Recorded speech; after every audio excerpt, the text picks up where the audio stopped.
10 फरवरी 1968 की वो काली स्याह रात। सियालदा एक्सप्रेस लखनऊ पटना के बीच दौड़ी चली जा रही थी। उसके फर्स्ट क्लास के बी कैबिन से एक यात्री उतर चुका था।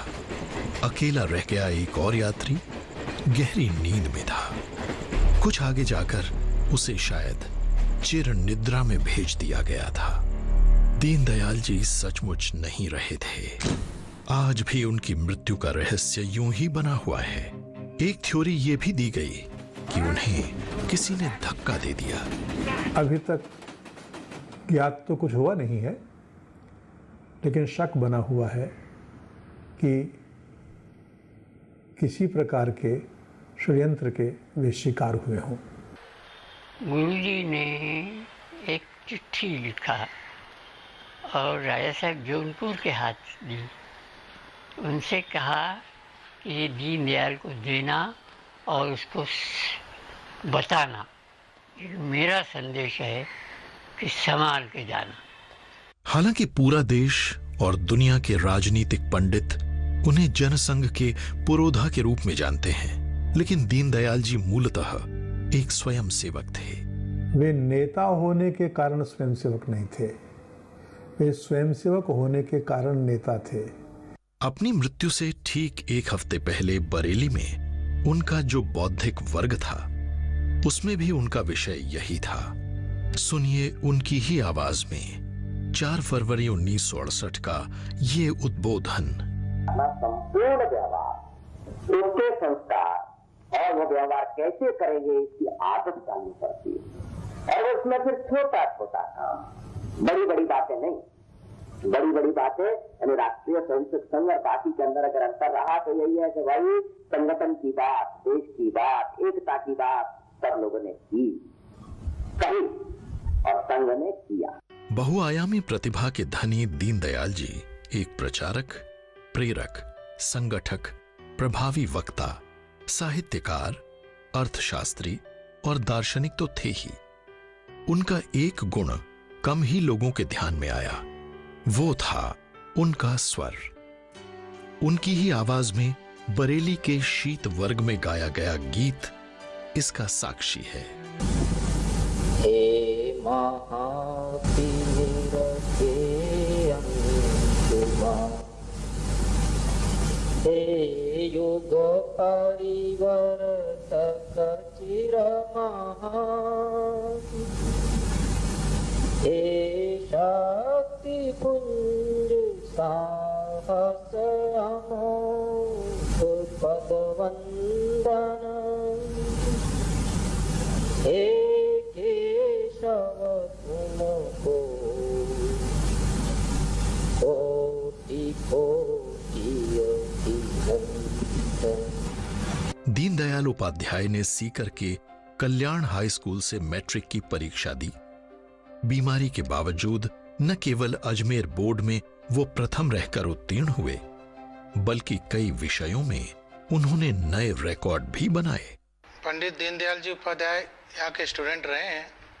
हमने कई बार उनकी जयंती भी मनाई है। बोर्ड में भी उन्होंने गोल्ड मेडलिस्ट प्राप्त किया था।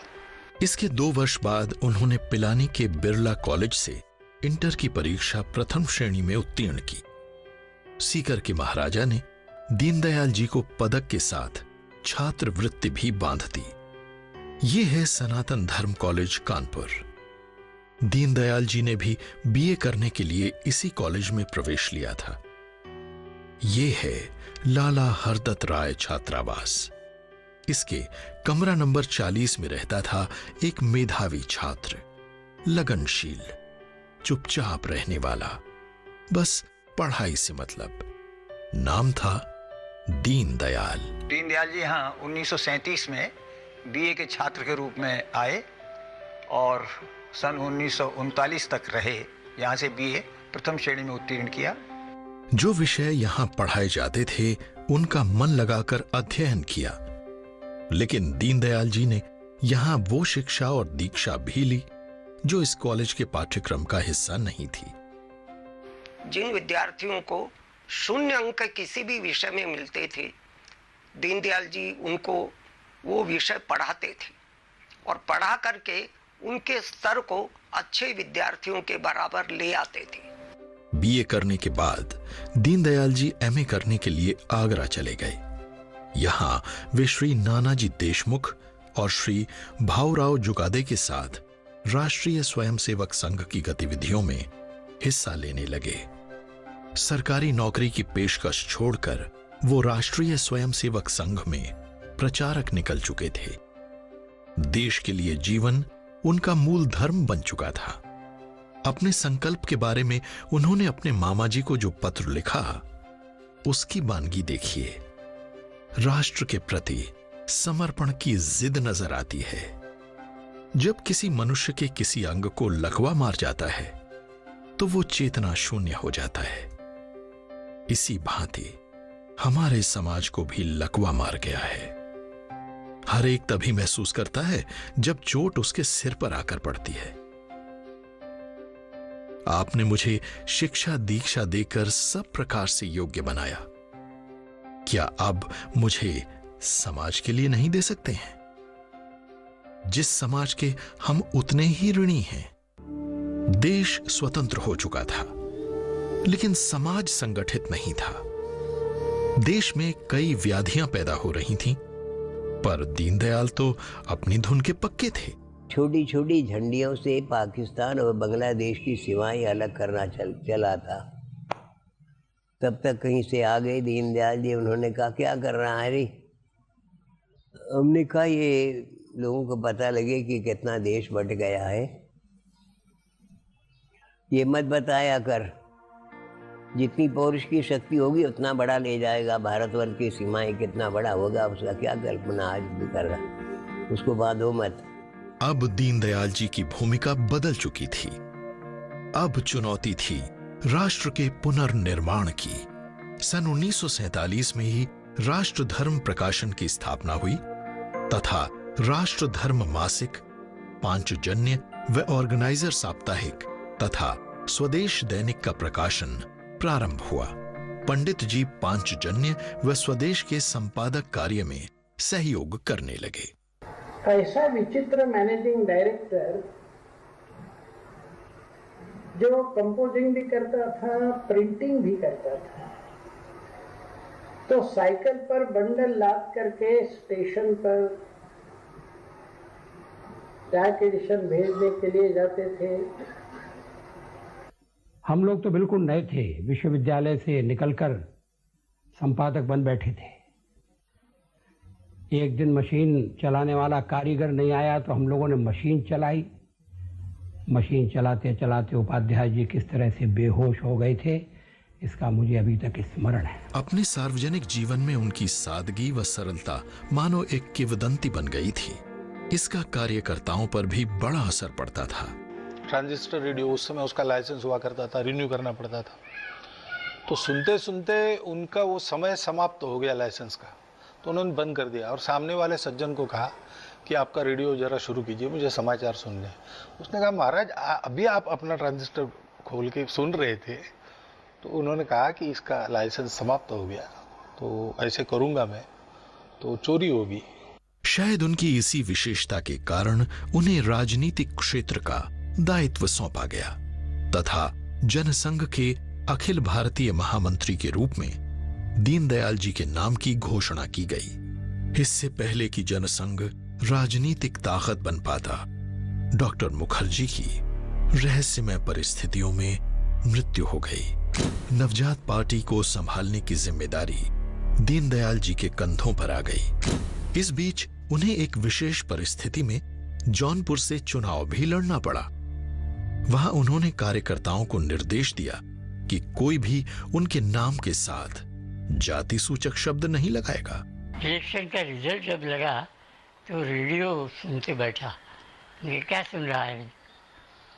मैं कुछ नहीं, अभी जौनपुर का रिजल्ट लगा, मैं क्या हुआ है? तो कुछ नहीं, हार गया मैं। 1967 में उन्होंने जनसंघ के कालीकट अधिवेशन में पार्टी का अखिल भारतीय अध्यक्ष का पद तब स्वीकार किया जब दल की संगठनात्मक नींव डालने का कार्य पूर्ण हो गया। 11 फरवरी 1968 को वज्राघात हुआ।